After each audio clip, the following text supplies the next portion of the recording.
I still remember the look on her face like it happened yesterday. Not because she was angry, folks get angry all the time, but because she was absolutely convinced she had the power to ruin my morning. And that's usually when life has a funny way of reminding people who's really in charge. It was barely 8 o'clock, one of those quiet spring mornings where the birds are louder than the traffic, and I was sitting on the front porch of my farmhouse with a fresh mug of black coffee, watching the sun crawl over the oak trees I'd planted almost 20 years earlier. I wasn't bothering anybody, wasn't making noise, wasn't throwing a party, wasn't even listening to music, just enjoying the kind of peace you spend your whole life working for. Then I heard heels digging into my lawn before I even saw who they belonged to. I looked up, and there she was, Veronica Hale, wrapped in a bright lavender silk robe that looked far too expensive for somebody storming across another person's property, clutching a thick binder covered with color-coded tabs like it was the Constitution itself. She wasn't walking, she was marching, chin high,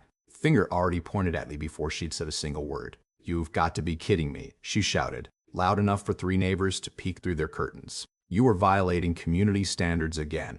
I took one slow sip of coffee and smiled. "Morning to you too." That only made her angrier. "Don't you get smart with me," she snapped. "Your grass is uneven. Your truck has been parked in the driveway for 2 days. Those flower pots don't match the approved color palette, and residents are not allowed to loiter on their front porch before 9 a.m. I actually looked behind me to see if she was talking to someone else, because I'd never heard anything so ridiculous in my life. "Loiter?" I asked. "I'm sitting on my own porch." She flipped open her binder with dramatic flair, licking her thumb before turning pages like a courtroom attorney about to deliver the final piece of evidence. "Section 14, subsection C," she declared proudly. "All homeowners agree to maintain neighborhood harmony through approved outdoor conduct." I laughed out loud. I couldn't help it. She took that laugh personally. Her cheeks turned bright red. And suddenly, this wasn't about grass or trucks anymore. It was about control. Veronica had spent years telling people where to park, how high their fences could be, what color curtains they could hang, even what kind of Christmas lights they were allowed to display. Most folks simply gave in because arguing with her cost more energy than paying another ridiculous fine. But I wasn't most folks. I leaned back in my rocking chair and said, "You know, I don't think you actually have the authority you think you do." She froze for half a second before letting out one of those sarcastic little laughs people use when they're trying to convince themselves they've already won. "Authority?" she repeated. "Sweetheart, I practically run this neighborhood." That sentence told me everything.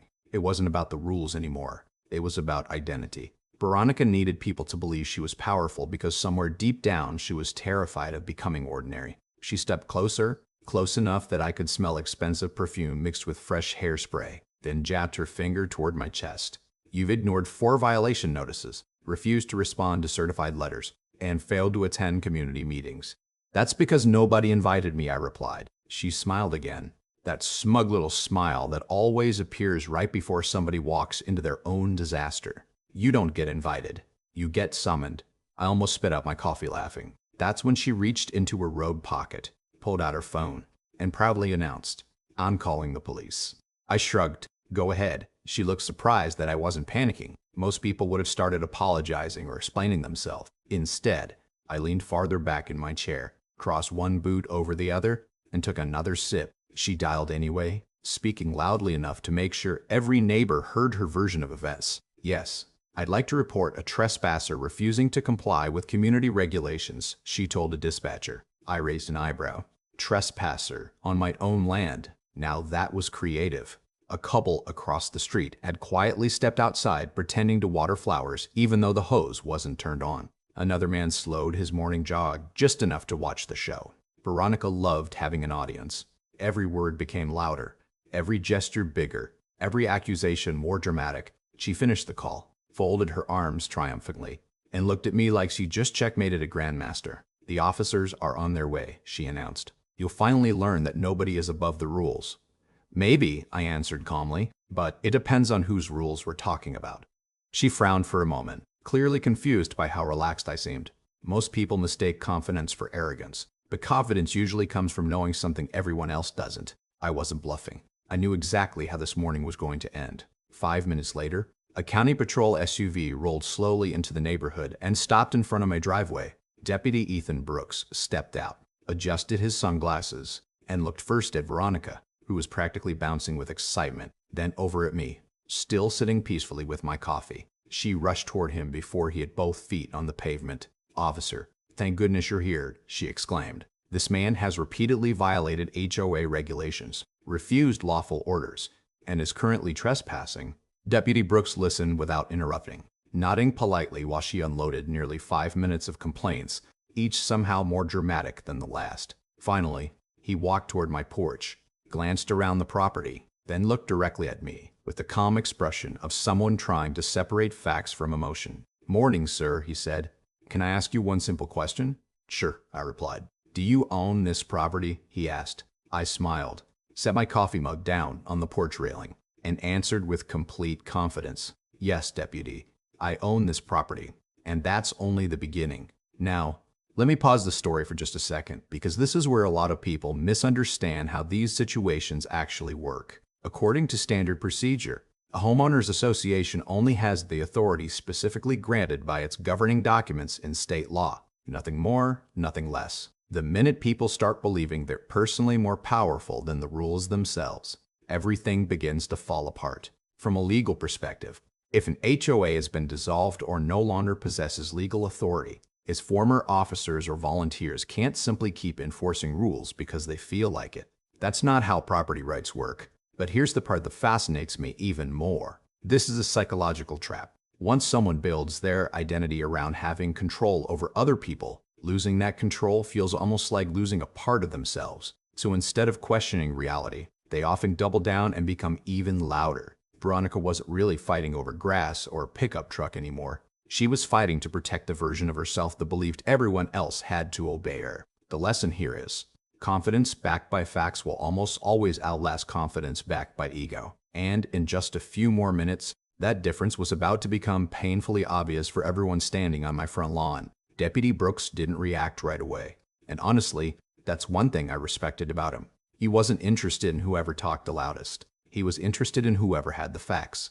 Veronica folded her arms with that little victorious grin still hanging on her face, convinced I'd finally painted myself into a corner. "You hear that?" she interrupted before the deputy could even respond. He admitted it. "He thinks he owns the whole neighborhood." I chuckled under my breath because that wasn't exactly what I'd said, but it was close enough. Deputy Brooks held up one hand without even looking at her.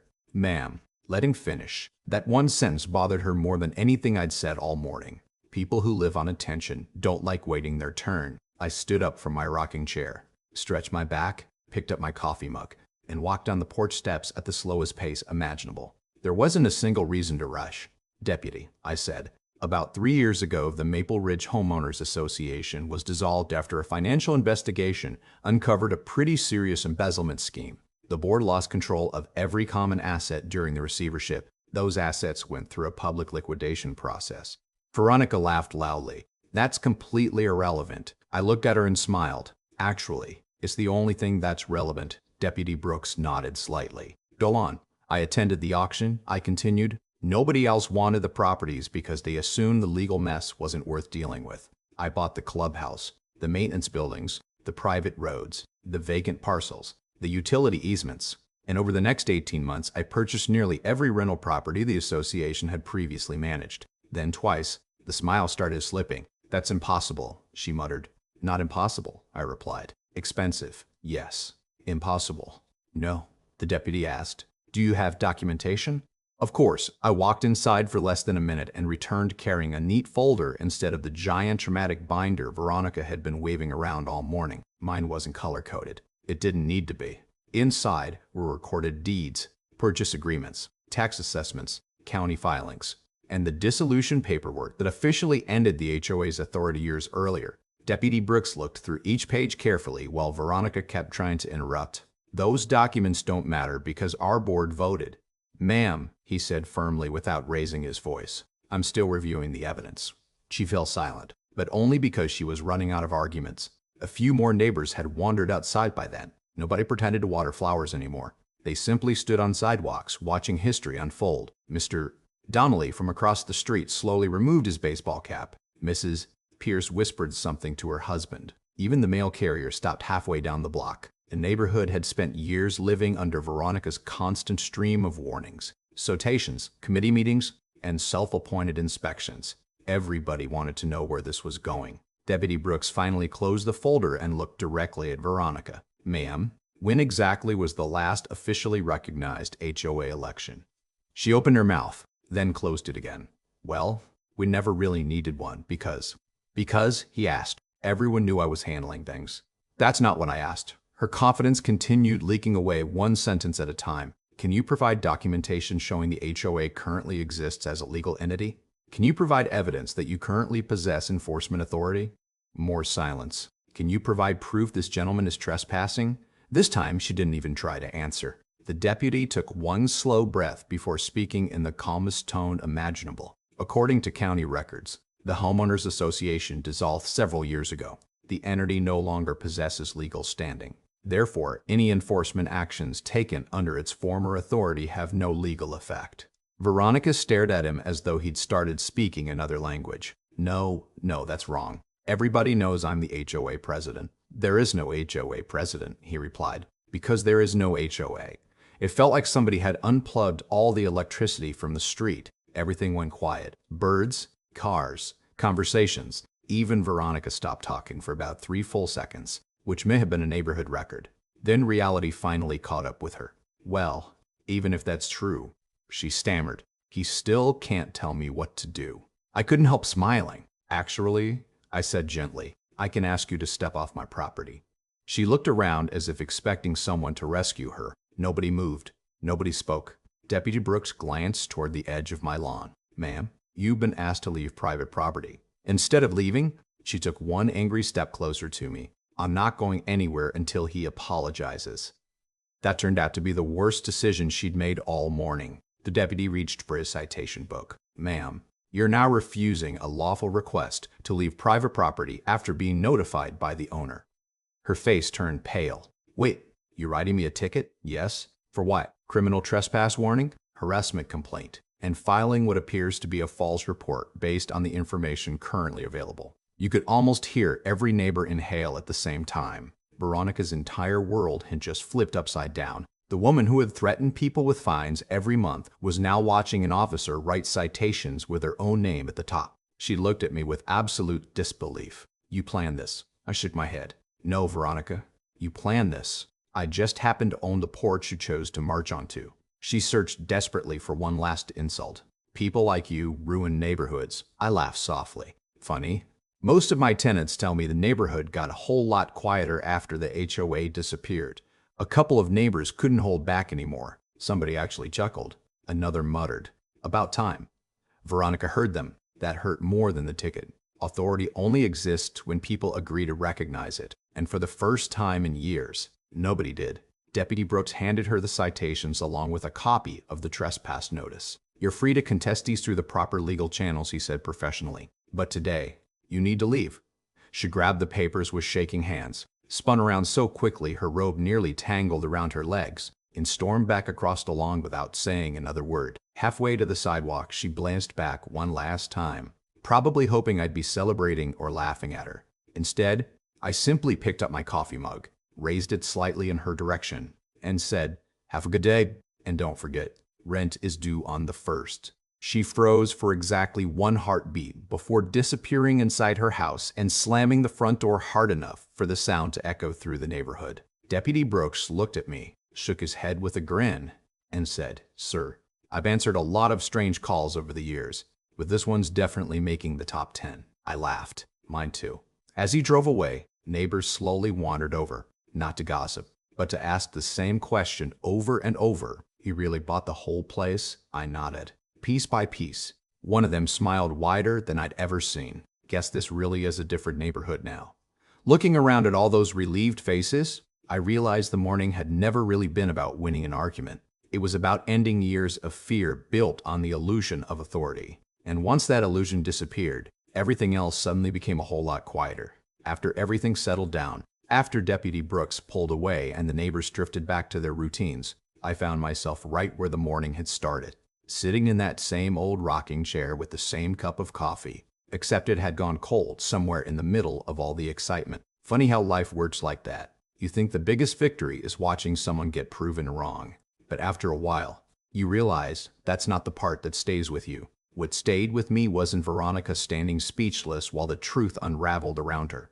It wasn't the citations, or the embarrassed walk back across my lawn, or even that little joke about the rent being due on the 1st. What stayed with me was the silence that came afterward, because for the first time since I'd moved into that neighborhood, the silence actually felt peaceful instead of tense. Nobody was peeking through blinds wondering who'd get the next violation letter.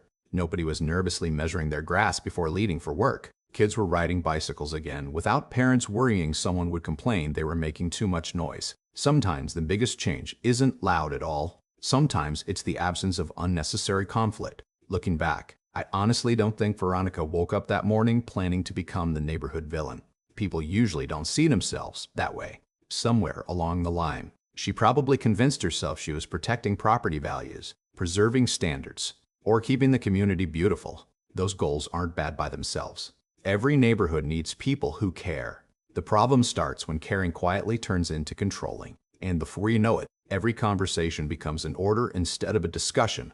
The lesson here is, authority without humility almost always transforms into entitlement. And entitlement has a way of blinding people to reality. I've seen it happen in businesses, families, churches, volunteer organizations, and yes, homeowners associations. The title changes, but human nature rarely does. From a legal perspective, property ownership carries both rights and responsibilities.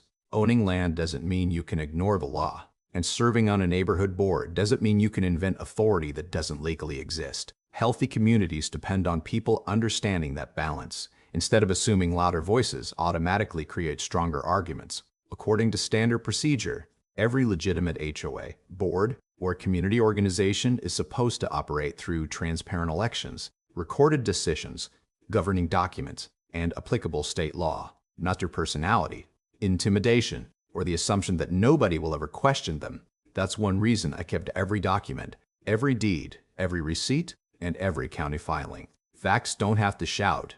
They simply have to exist. This is a psychological trap. When someone spends years believing they're the person everyone must answer to, admitting they were wrong becomes emotionally harder than continuing the argument, even when the evidence is sitting right in front of them. Pride is a funny way of making intelligent people defend positions they would never have chosen if they'd taken a moment to step back and breathe. I don't hate Veronica, and I never really did, believe it or not. I hope she eventually found something healthier to invest her energy in than telling neighbors what color flower pots they could own. Life's too short to spend every morning searching for someone else's mistakes. I'd rather spend mine watching the sunrise with a decent cup of coffee and waving at neighbors who actually enjoy living next door to one another. And maybe that's the real victory here. Not beating somebody, but helping create a place where nobody feels like they have to. Now I'm curious what you think. Have you ever dealt with someone who believed they had far more authority than they actually did? Was it an HOA board member, a difficult neighbor, a boss, or maybe even someone in your own family? How did it end? And what would you have done differently if you could go back? Drop your story down in the comments because some of the best conversations happen after the video ends. If you enjoyed this one, don't forget to like, subscribe, and stick around because trust me, in neighborhoods like this, strange stories have a way of finding you when you least expect them. And sometimes all it takes is one quiet morning, one cup of coffee, and one person who mistakes confidence for power before the truth decides it's finally time to introduce itself.